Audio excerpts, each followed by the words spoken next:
എല്ലാവർക്കും നമസ്കാരം.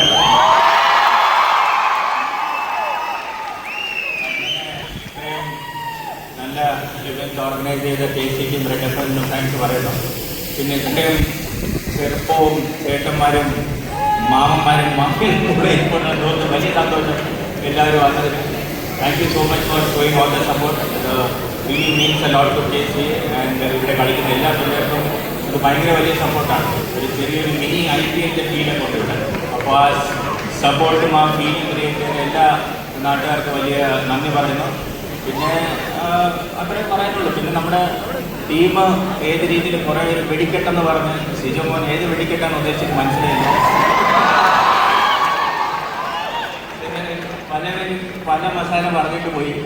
അപ്പോൾ ഞാനും കൂടെ എന്തെങ്കിലുമൊക്കെ പറയണമല്ലോ. അപ്പോഴല്ലേ അത്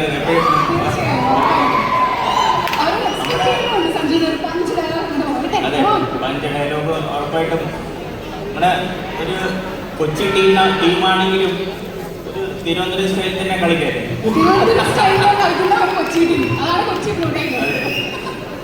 ഒന്നും നോക്കാതെ ബോള് നോക്കാൻ വലിച്ചങ്ങ് അടിക്കുക.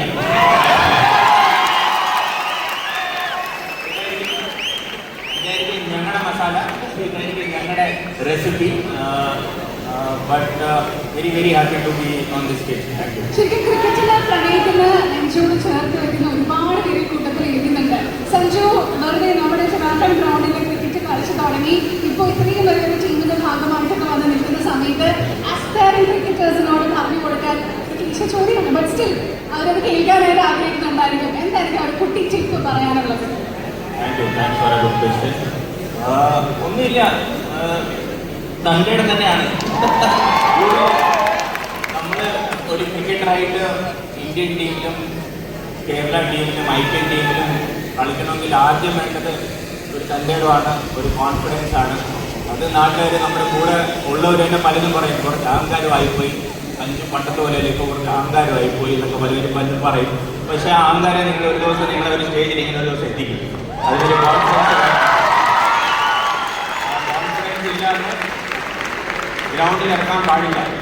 നമ്മൾ കോൺഫിഡൻസ് ഇറങ്ങിയൻസ് ആയാലും കുഴപ്പമില്ല, പക്ഷെ ഗ്രൗണ്ടിന്റെ പുറത്ത് ഇറങ്ങിയിട്ട് നമ്മൾ ഹമ്പിളായിരിക്കണം. അത്രേ എനിക്ക് പറയാം.